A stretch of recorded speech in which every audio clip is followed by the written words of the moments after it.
Në Kosovës ka planifikuar që bugjetin ta rritë për 50% do të jetë në 3% të bugjetit total të Kosovës. Lidhur me institucionet e kulturës, që ministri tha që është rritë bugjeti për ato institucione, nuk është të vërtet, për shkak se institucionet e Ministrisë Kulturës ekzistojnë prej projekteve të cilat në baza, sipas preferencave të stafit politik i për ato projekte për institucionet të trashëgimisë kulturore.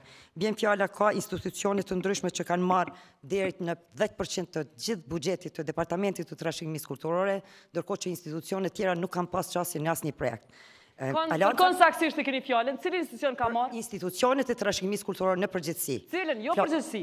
Cili pas ka marrë ma shumë, cili ma pak? Institutet për mbrojtje të monumenteve të trashëgimisë kulturore nuk janë të nda me mjetet në mënyrë të barabartë. Alianca ka paraparë që këto mjete, Alianca ka paraparë që këto mjete të ndahen dhe të menaxhohen nga vetë institucionet dhe jo nga projektet të cilat i mirat. Mirë, faleminderit. 1 minutë edhe për